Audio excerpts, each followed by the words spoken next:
أعوذ بالله من الشيطان الرجيم.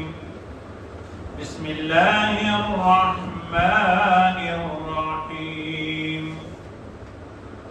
يا أيها الذين آمنوا استجيبوا لله وللرسول إذا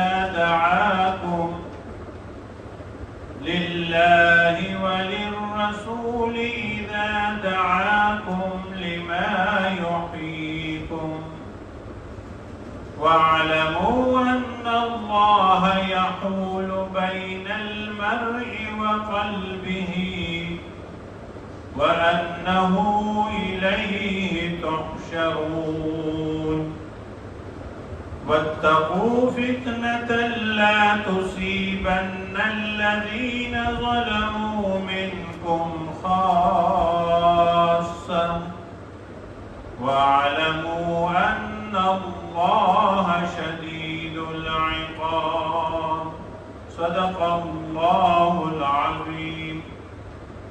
یا ایھا الذین آمنوا، اے ایمان والو، استجیبوا، جواب دو یعنی اطاعت کرو، بات مان لو، للہ اللہ کی، وللرسول اور اللہ کے رسول کی، اذا دعاکم اس وقت جب وہ تم کو بلائے، لما اس چیز کی طرف، یحییکم جو تم کو حیات دیتا ہے، جس سے تم زندہ ہوتے ہو، وَاعْلَمُوا اور جان لو، ان اللہ کی یقیناً اللہ، یحول حائل ہے، بین المرء وقلبہ انسان اور اس کے دل کے درمیان، وَأَنَّهُ اور اس اللہ کی طرف، الیہ تحشرون تم سب نے وہاں جمع ہونا ہے، جانا ہے۔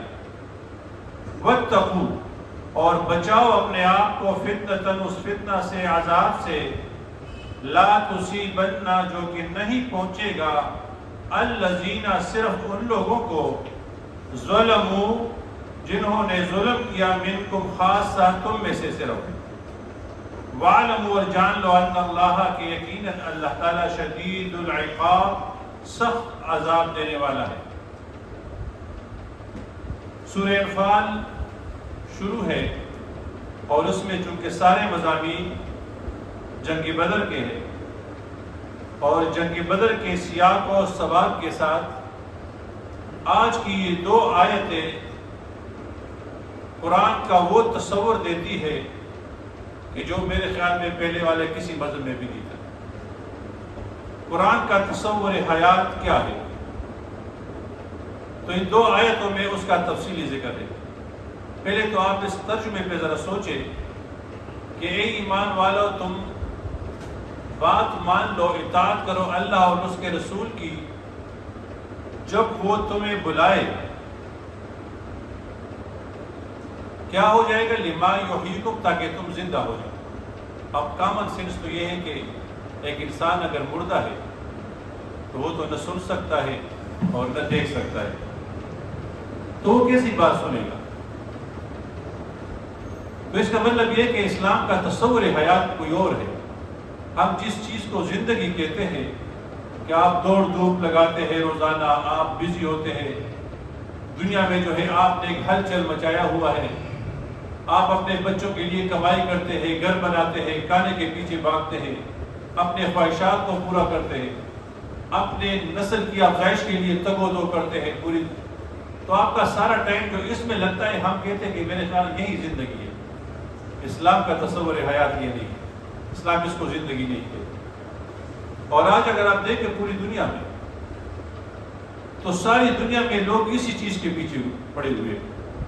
یہ ترقیاں جو ہو رہی ہے، ہم کہتے ہیں کہ جس نے سورج کے شعاعوں کو گرفتار کیا، جس نے کیا کچھ کیا ہے، لیکن وہ ساری چیزیں جو ہے صرف یہاں تک محدود ہیں۔ قرآن جو ہے وہ آپ کو ایک اور تصور دیتا ہے، وہ کہتے ہیں کہ یہ چیزیں صرف زندگی نہیں، اور ہے بھی اسی طرح۔ آج اگر دیکھیں یورپ امریکہ کو دیکھ کر انہوں نے کتنی ترقی کی، کیا کیا چیزیں انہوں نے نہیں کی، لیکن اس سارا تعلق اس کا آپ کا یہ ظاہری جو جسم ہے، جو ظاہری چیزیں ان کے ساتھ اس کا تعلق ہے۔ اس نے علامہ اقبال نے کہا کہ جس نے سورج کے شعاعوں کو گرفتار کیا، زندگی کی شب تاریک سحر کر نہ سکا۔ زندگی کی جو شب تاریخ ہے وہ آتی اسی طرح ہے اس کے لیے. دوسری جگہ ہے کہ نظر کو خیرہ کرتی ہے چمک تہذیب حاضر کی. نظر کو خیرہ کرتی ہے چمک تہذیب حاضر کی، یہ صناعی مگر جھوٹے نگوں کی ریزہ کاری ہے. انہوں نے یہ چیزیں بنائی ہے سارے صناعی ہے، یہ آپ کی صرف نظر کو جو ہے دھوکہ دیتی ہے. اسلام کا تصور حیات کیا ہے؟ آج کا یہ درس بہت زیادہ اہم ہے، تو آپ لوگوں نے تھوڑا سا بلکہ الٹ رہیں گے. اللہ نے انسان کو پیدا کیا، تخلیق کرنے کے بعد اس کو زمین پہ بھیجا، اس کو یہ کہہ دیا کہ تم میرے نائب ہو، تم میرے خلیفہ ہو، زمین پر تم میرے قانون کو رائج کرو گے. جب زمین پہ یہ آ گیا تو انسان کمبینیشن ہے دو چیزوں کا، ایک روح اور ایک بدن. اب اس کے بدن کے لیے کچھ ضرورتیں تھی، مکان چاہیے، گھر چاہیے، آرائش چاہیے، بچے با دولت چاہیے، اس کے لیے افزائش نسل کا ایک طریقہ ہے وہ چاہیے اس کے لیے. تو یہ سارے اس کی ضروریات ہیں. ضروریات کے ساتھ ساتھ اس کو اس دنیا میں کچھ حقوق و فرائض بھی بتا دیے گئے کہ یہ تمہارے انفرادی حقوق ہے، یہ اجتماعی حقوق ہے. ان جگہوں پہ تم نے کس طرح اپنا رول پلے کرنا. اور تیسری چیز جو اسلام نے اس کو بتائی جو اصل تھی، وہ اس کی مقاصد زندگی کہ تمہاری زندگی کا مقصد کیا ہوگا، اللہ نے تمہیں یہاں کیوں بھیجا. اس کو بتا دیا کہ مقصد زندگی تمہارا جو ہے وہ یہی ہے، تم اپنے رب کو راضی کرو، اپنے رب کی معرفت حاصل کرو اور اس جنت کو حاصل کرو جہاں سے تم آئے تھے، بلکہ اس سے آگے جاؤ، اپنے رب کی معرفت حاصل کرو. اب مقصد اس کو یہ دیا گیا. اور ایک آیات میں اس کو بتا دیا گیا کہ میں نے جن اور انس کو پیدا کیا ہے. اللہ تعالیٰ نے کہا کس چیز کے لیے؟ وما خلقت الجن والانس الا لیعبدون، اپنی عبادت یعنی اپنی بندگی کے لیے. تم یہاں پہ ایسی بندگی کرو کہ اس بندگی کے نتیجے میں تمہیں اللہ تعالیٰ کی رضا حاصل ہو جائے، یہ تمہاری مقصد ہے. یہ باقی تمہاری ضروریات ہیں اور حقوق و فرائض ہیں. یہاں پہ آ کے انسان نے کیا کیا؟ اس نے اپنے جو ضروریات تھی اس کو اپنا مقصد زندگی بنایا، اور پورا دن جو ہے یہ اسی میں لگا رہا کہ کس طرح میں پیسے کماؤں، کس طرح بچے پیدا کروں، کس طرح خوراک کروں، کس طرح اپنے لیے عالیشان بنگلہ بناؤں، کس طرح اپنے عیش و عشرت کا سامان جمع کروں. اس نے ان چیزوں کو مقصد بنایا. تو اسلام کے روح سے اسلام اس کو زندگی نہیں کہتے بلکہ اس کو موت کہتے ہیں. اسلام کے روح میں زندگی وہ ہے کہ جب تم اپنے ان ضروریات اور اپنے ان فرائض کو ادا کرتے ہوئے ایسی زندگی گزارو کہ تم اللہ تعالیٰ کی معرفت اور اس کی رضا حاصل کرو، یہی اسلام جو ہے اس کو زندگی کہتے ہیں. اور یہی اس انسان کا خاصہ ہے. ورنہ اگر آپ دیکھ لیں تو خوراک کھانا، گھومنا پھرنا، بچے پیدا کرنا، یہ تو جانور بھی کرتے ہیں. پھر اس اور جانور میں فرق کیا ہو؟ اس کو تو عقل دیا ہے جو جانور کو نہیں دیا، اس کو ارادہ دیا ہے جو جانور کو نہیں دیا، اس کو کنٹرول شدہ اختیارات دے دیے جو جانور کو نہیں دیے تھے. تو خلیفہ کی حیثیت سے جب یہ اپنے عقل، ارادے، اختیارات کو بروئے کار لاتے ہوئے اپنے مقصدی زندگی کو ٹاپ پہ رکھے گا اور اپنی اس زندگی کو اس مقصد پہ قربان کرے گا، تو یہ اپنے جس انجام کو پہنچے گا، اسلام اسی کو زندگی کہتا ہے. اور یہاں پہ خوبصورت تطبیق کرتے ہیں اسلام کہ اصل زندگی تمہاری یہ ہے. اگر یہ چیز اس میں نہ ہو تو یہ زندگی نہیں، یہ موت. اب اس کو یہ ساری چیزیں ودیت کی گئی. ودیت کرنے کے بعد ایک حدیث ہے وہ ان چیزوں کو بہت آسانی سے ایکسپلین کرتا ہے. پیغمبر صلی اللہ علیہ وسلم نے فرمایا ذاق طعم الایمان من رضی باللہ ربا وبالاسلام دینا وبمحمد نبی صلی اللہ علیہ وسلم. ایمان کی حلاوت، مٹاس جو ہے وہ اس بندے نے محسوس کی جو اس بات پہ راضی ہوا من رضی باللہ ربا کہ میرا رب صرف و صرف اللہ ہے، وہ میرا خالق ہے، وہ میرا مالک ہے، وہ میرا رازق ہے. دنیاوی خداؤں سے انہوں نے اپنا کوئی رشتہ نہیں جوڑا، صرف ایک اپنے رب کے ساتھ اس کا رشتہ جو ہے مضبوط رہا. اور پھر من رضی باللہ وبالاسلام دینا، and Islam is the complete code of life for me. زندگی کا کمپلیٹ کوڈ اگر ہے تو وہ اسلام ہے، وہ اس پہ راضی ہو، اور پھر اس نے یہی کیا کہ میرا نبی جو ہے وہی میرا رہنما، میرا پیشوا اور میرا لیڈر صرف میرے پیغمبر ہے، تو اس بندے نے اسلام کی حلاوت جو ہے محسوس کی۔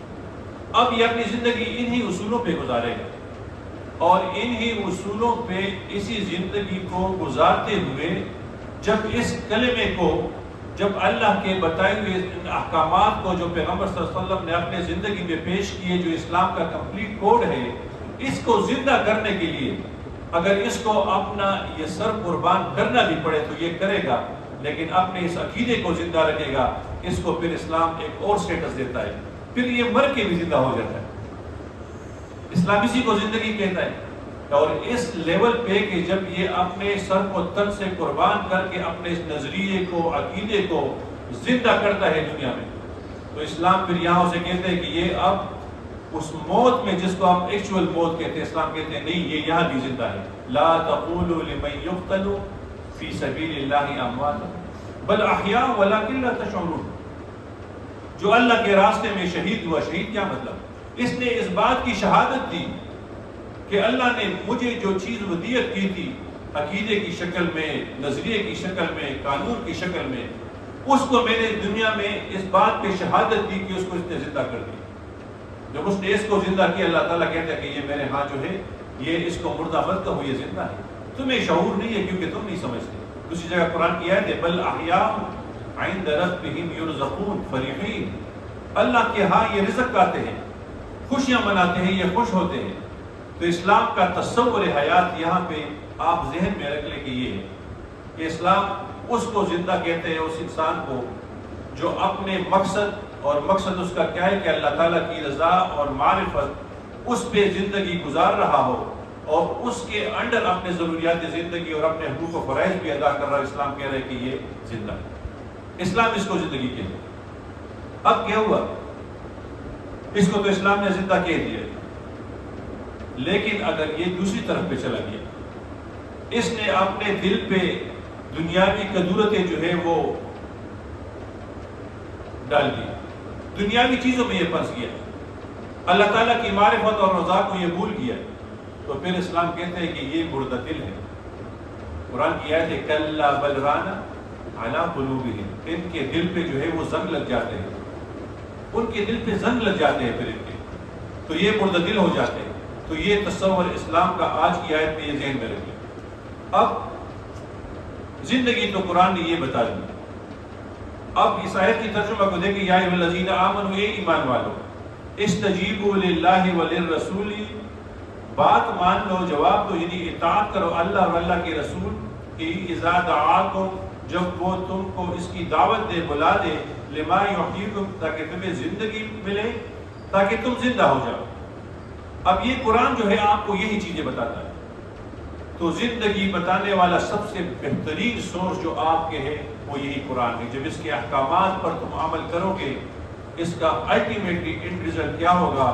تم زندہ رہو گے، تمہارا روح جو ہے زندہ رہے گا، اور تم اپنے مقصد کے ساتھ پیوستہ رہو گے۔ دوسرا، اللہ نے آپ کو ایمان کی دولت بخشی، جو میں نے آپ کو کہ ذاک طعم الایمان، جب یہ ایمان کی دولت تمہارے سینے میں ہوگی، اس وقت تم زندہ ہو۔ اگر خدا نہ کرے آپ نے قرآن سے روگردانی شروع کی، ایمان کی نور جو ہے وہ آپ کے سینے سے نکل گئی، تو قرآن کے اصول میں آپ زندہ نہیں ہیں، آپ مردہ ہیں۔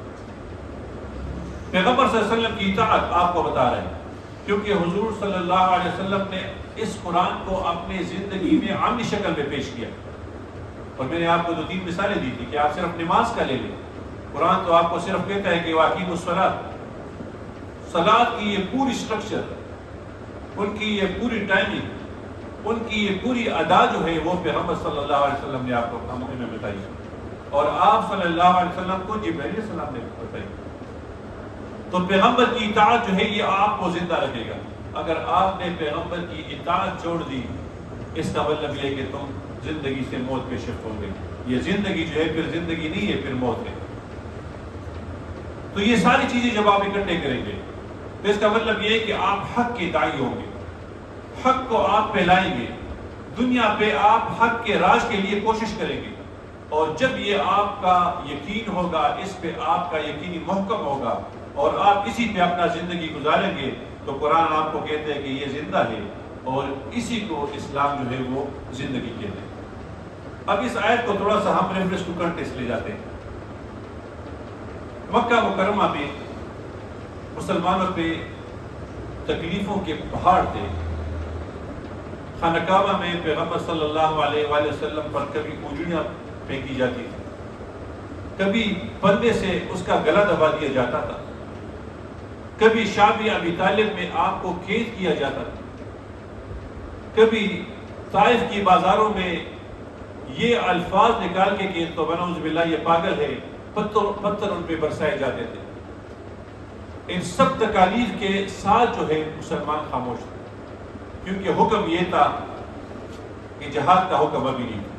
اور اس ضمن میں ایک واقعہ ہے کہ حضور صلی اللہ علیہ وسلم خانہ کعبہ میں بیٹھے ہوئے تھے، ایک صحابی آئے اور آپ نے کہا کہ یا رسول اللہ صلی اللہ علیہ وسلم تکلیفیں بہت زیادہ ہو گئی ہیں، یہ لوگ ہمیں روز بروز تکلیفیں پہنچاتے ہیں، یا تو آپ ہمیں اجازت دے دیں کہ ہم سے اپنا بدلہ لے لیں، اور اگر نہیں تو اللہ سے دعا کرے کہ وہ ہمارے لیے کوئی راستہ نکالے۔ کہ پیغمبر صلی اللہ علیہ وسلم نے ٹیک لگایا، فوراً سیدھے بیٹھ گئے اور چہرہ مبارک جو ہے متغیر ہو گیا، اور اس کو کہا کہ تم لوگ کتنے جلدی تک گئے، تم سے پہلے لوگوں کو آرے سے چیرا گیا تھا، ان کو 2 ٹکڑوں میں تقسیم کیا گیا تھا، لیکن وہ صبر کے پیکر رہے، تم نے اپنا صبر اتنا جلدی چھوڑ دیا۔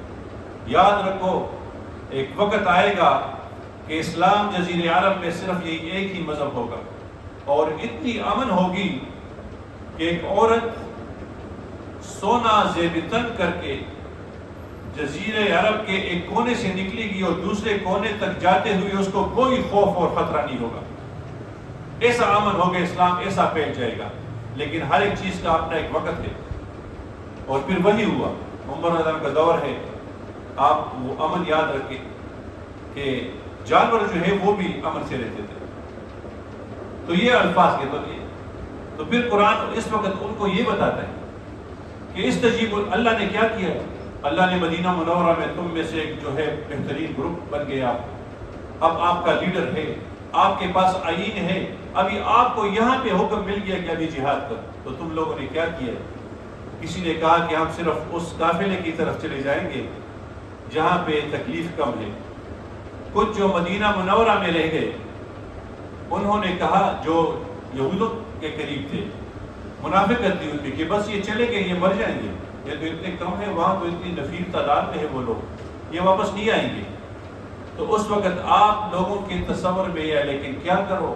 استجیبوا للہ وللرسول اذا دعاکم لما یحییکم، جب اللہ اور اللہ کا رسول تمہیں بلائے تو تم اس کی اطاعت کرو تاکہ تمہیں زندگی نصیب ہو جائے گی۔ جہاد جو ہے بذات خود زندگی ہے، اگر تم جہاد سے روگردانی کرو گے، سمپل مثال یہ ہے کہ وہ لوگ تم پہ اٹیک کریں گے، تمہارے بچے، تمہاری بیویاں، تمہاری عورتیں سارے جو ان کے غلام ہو جائیں گی، غلام کی زندگی جو ہے وہ موت سے بدتر ہوتی ہے۔ تو جہاد کا یہاں پہ حکم دیا کہ اللہ تمہیں حکم دیتا ہے، اللہ کے پیغمبر جب تمہیں بلاتا ہے تو تم اس کی اطاعت کرو، اسی طرف جاؤ، اسی میں تمہاری زندگی ہے۔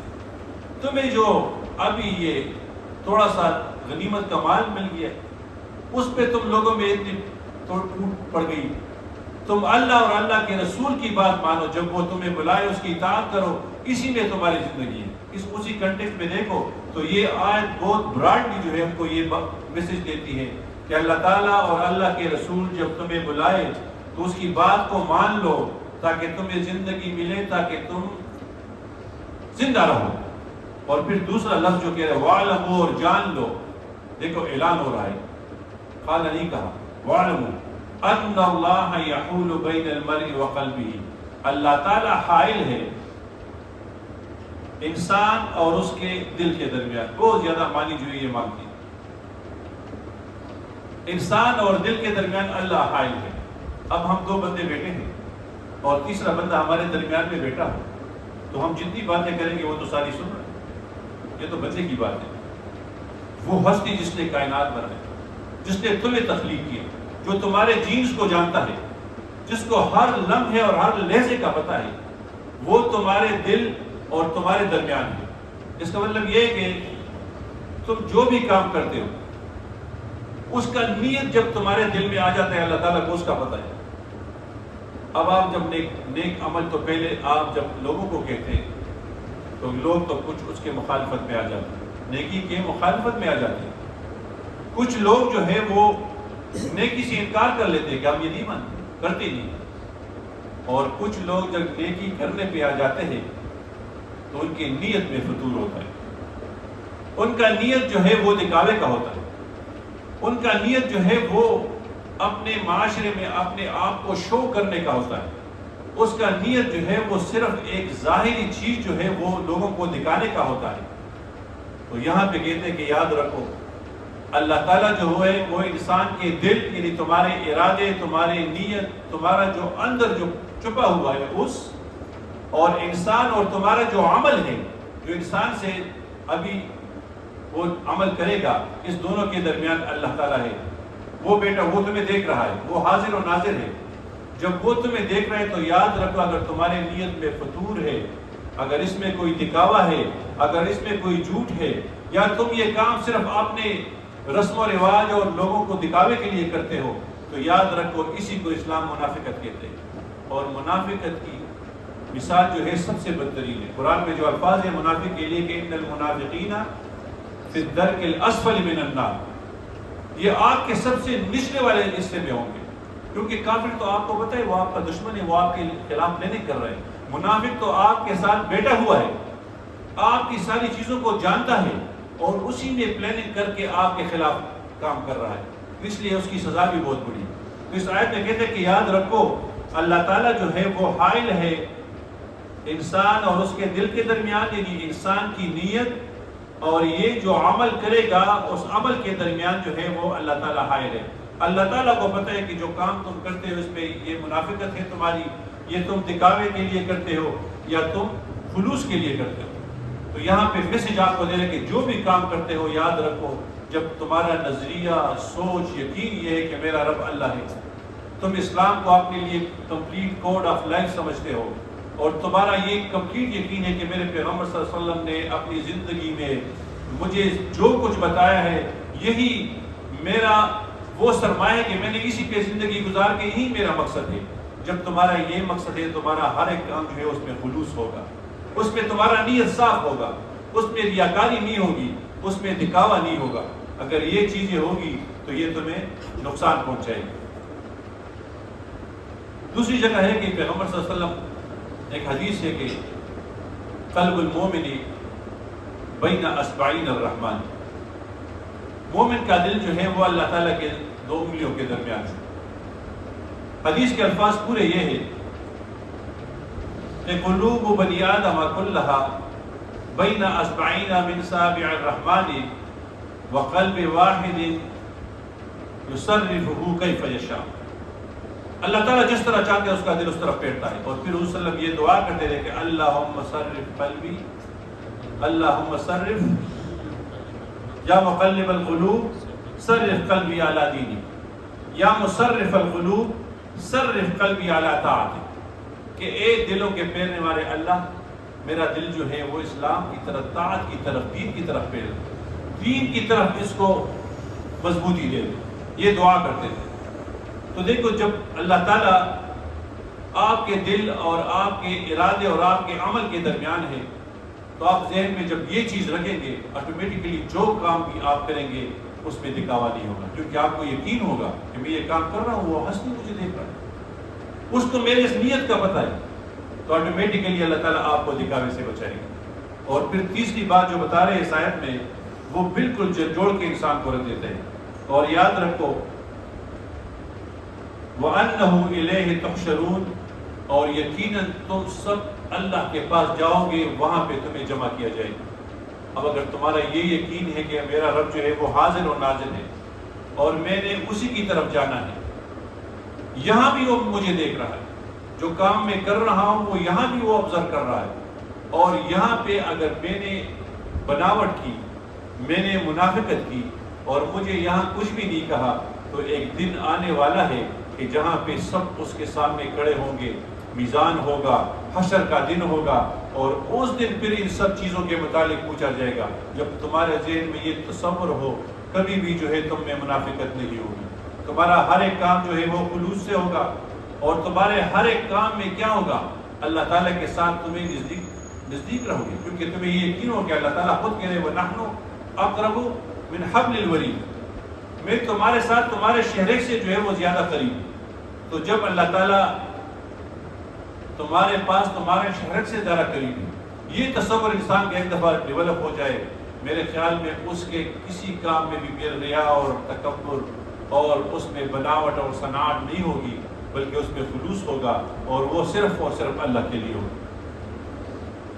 اب دوسری آیت میں دوبارہ بہت زیادہ زور دیں، وَاتَّقُوا، تقوی اختیار کرو۔ میں نے تقوی کے معنی آپ کو بتائے کہ تقوی کے معنی یہ کہ اللہ تعالیٰ کی نافرمانی سے بچنا، اور اللہ تعالیٰ کی نافرمانی سے بچتے ہوئے ہر ایک قسم وہ عمل جس سے اللہ تعالیٰ کی خفگی ہو، اس سے آپ اپنے آپ کو بچانا، تو ہر قسم کے گناہ سے اپنے آپ کو بچانا۔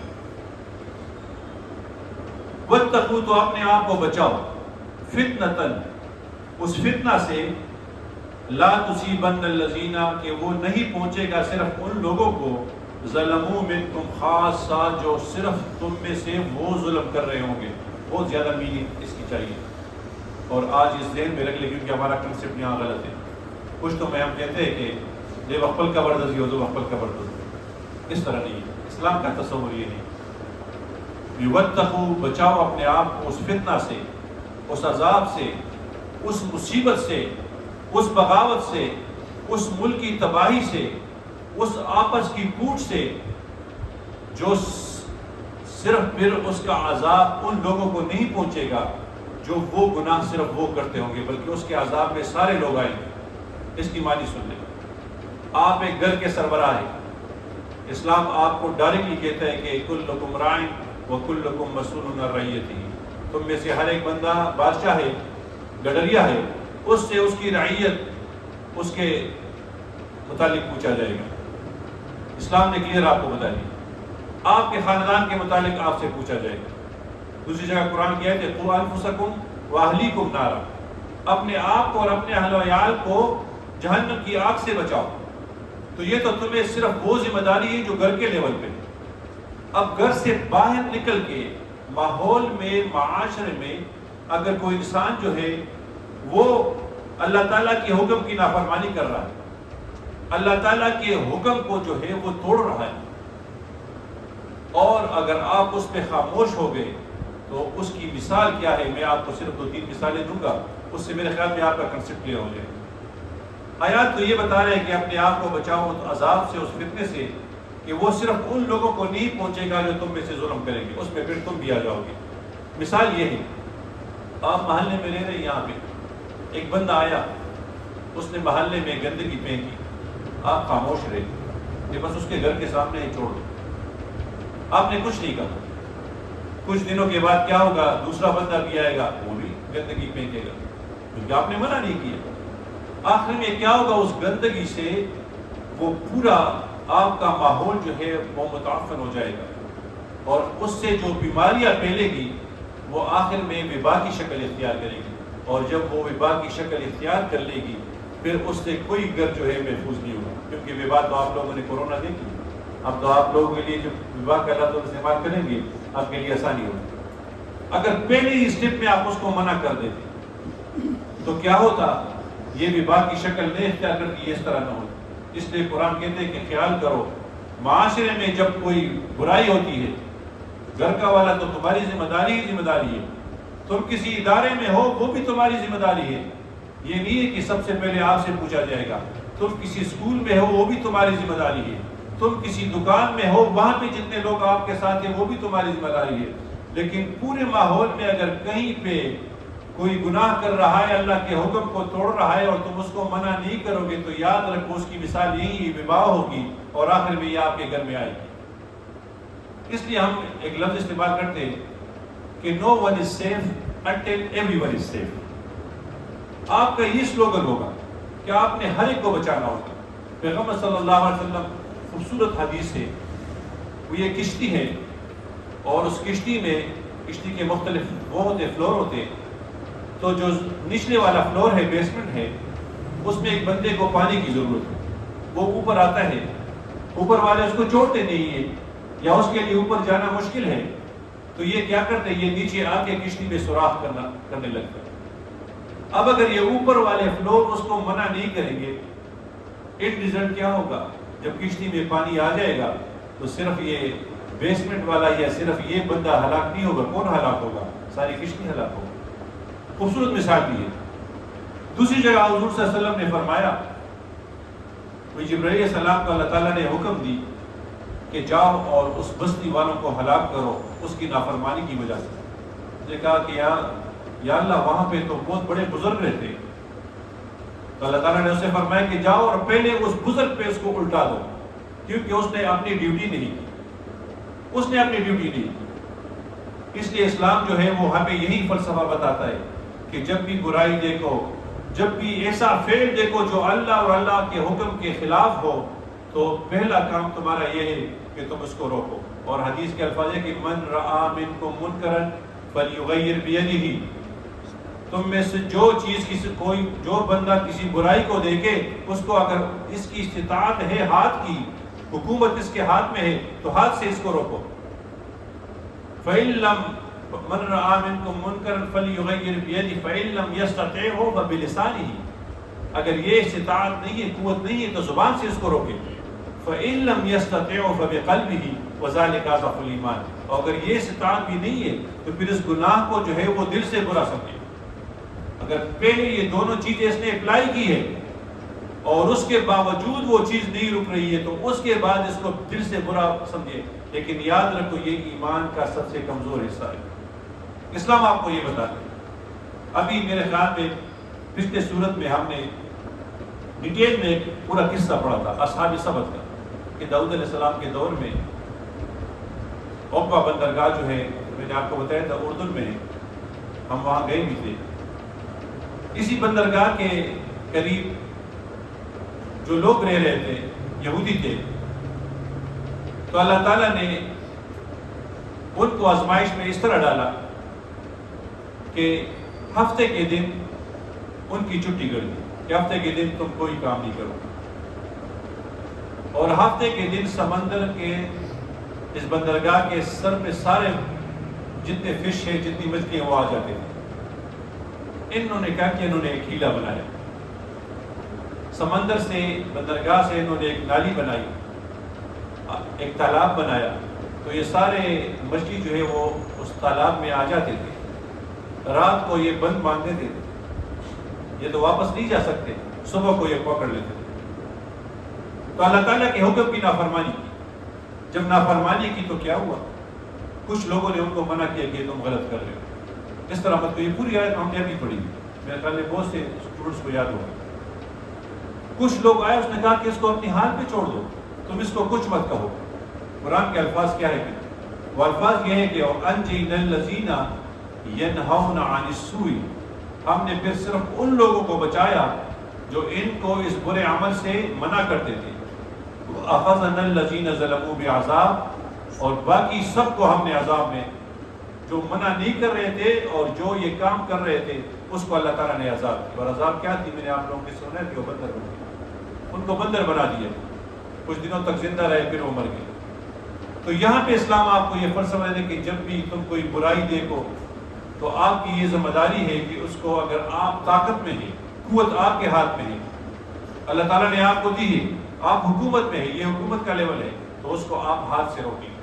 اگر ہاتھ سے نہیں روک سکتے تو پھر زبان سے روک لیں، اور اگر زبان اور ہاتھ والا دونوں آپ نے اپلائی کیا ہے پھر بھی وہ ہے، پھر دل میں اس کو برا سمجھے، لیکن یہ ایمان کا سب سے کمزور حصہ ہے۔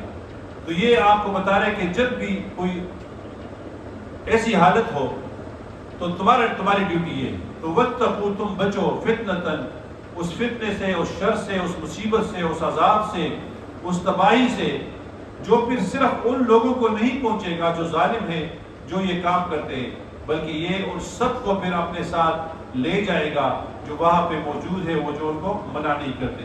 وَاعْلَمُوا، اور جان لو، أَنَّ اللَّهَ شَدِيدُ الْعِقَابِ، کہ اللہ تعالیٰ بہت سخت عذاب دینے والا ہے۔ اس لیے وسلم نے فرمایا کہ اگر تم امر بالمعروف اور نہی عن المنکر چھوڑ دو گے تو اللہ تعالیٰ تمہاری دعائیں قبول نہیں کرے گا، تمہاری کوئی دعا جو ہے وہ قبول نہیں کی۔ تو آج کی یہ دو آیت ہے، اور دونوں آیتوں کا لباب یہ ہے کہ اللہ تعالیٰ کے احکام وہ قرآن ہے، پیغمبر صلی اللہ علیہ وسلم کی زندگی ہے۔ پیغمبر صلی اللہ علیہ وسلم کی زندگی میں انہوں نے پریکٹیکلی جو اللہ کے احکام ہیں میں بتائے ہیں، یہی اگر تم اپنا مقصد بنا لو اور اسی پہ اپنا زندگی گزارو گے کہ میرا رب جو ہے مجھ سے راضی ہو جائے، تو یہی تمہاری زندگی کا مقصد ہے۔ اگر یہ تمہارا ہو تو تم زندہ ہو، اگر تم نے اس چیز کو چھوڑ دیا تو اللہ تعالیٰ کے ہاں وہ تمہیں زندہ تصور نہیں کرتا۔ اسی پہ اگر تم نے اپنی زندگی قربان کی تو اسلام کہتے ہیں کہ پھر یہ مر کے بھی زندہ ہے، اس کو یہ مردوں کے عمل کیا ہے۔ اللہ تعالیٰ کے ہاں جو ہے وہ رزق کرتا ہے۔ اور دوسری یہ بتائی کہ اللہ تعالیٰ تمہارے دل، تمہارے ارادے اور تمہارے عمل کے درمیان وہ موجود ہے۔ ہر وقت یہی تصور کرو، جب تم یہ تصور تمہارا ہوگا کہ اللہ تعالیٰ حاضر و ناظر ہے، میرے ارادے، میرے نیت اور میرے عمل کے درمیان ہے، تو جب تمہارا یہ تصور ہوگا، تمہارے ہر ایک عمل میں اخلاص ہوگا، ریاکاری نہیں ہوگی، اور تمہارے ذہن میں یہ ہوگا کہ دنیا جس طرح ہے گزر جائے گی، ہم سب نے اللہ کے ہاں ایک دن جانا ہے، وہاں پہ ہم جمع ہوں گے، ان سب چیزوں کا ہم نے حساب دینا ہے۔ جب یہ تمہارے تصور میں ہو تو پھر یہ یاد رکھو کہ معاشرے میں جب بھی کسی برائی کو دیکھو تو یہ ذہن میں رکھو کہ یہ برائی اگر آج تم نے منع نہیں کی تو اس کا اثر آٹومیٹکلی جو ہے تم پہ آئے گا۔ تو تمہاری ذمہ داری قرآن نے تمہیں بتائی کہ اگر تمہارا ہاتھ سے منع کر سکتے تو کر لو، اگر ہاتھ سے نہیں تو زبان سے کرو، اگر زبان سے نہیں تو کم از کم دل میں اس کو جان لو، اور ذہن میں یہ تصور کرو کہ کلکم راعٍ و کلکم مسئول عن رعیتہ، کہ اللہ تعالیٰ نے تم میں سے ہر ایک کو یہ ڈیوٹی دی ہے، اس اللہ تعالیٰ ان سے ان چیزوں کے متعلق پوچھے گی۔ اللہم ارحمنا بالقرآن العظیم واجعلنا اماما ونورا وہدى ورحمة۔ اللہم ذکر لنا منہ ما نسینا وعلمنا منہ ما جہلنا وارزقنا تلاوته آناء اللیل وآناء النہار واجعلہ لنا حجۃ یا رب العالمین۔ دعا کریں کہ اللہ تعالیٰ قرآن و حدیث کی یہ تعلیمات جو حضور صلی اللہ علیہ وسلم نے ہمیں اپنی عملی زندگی میں دی ہے، اللہ تعالیٰ ہمیں اس پر مکمل طور پر عمل کرنے کی توفیق دے، اور اللہ تعالیٰ ہمیں توفیق دے کہ آج کل معاشرے میں جتنی یہ چیزیں ہو رہی ہیں کہ ہم ہر لحاظ سے قرآن کے داعی بن کے، حضور صلی اللہ علیہ وسلم کے سنت کے داعی بن کے اس کو روکے، اور اللہ تعالیٰ اسی کے ذریعے سے ہمارے اس ملک میں امن و امان لے آئے، اور اس ملک کو امن کا گہوارہ بنائے، اور اسلام کی تعلیمات اور قرآن کی تعلیمات اسی ملک میں نافذ کرے۔ ربنا آتنا فی الدنیا حسنہ وفی الآخرۃ حسنہ وقنا عذاب النار برحمتک۔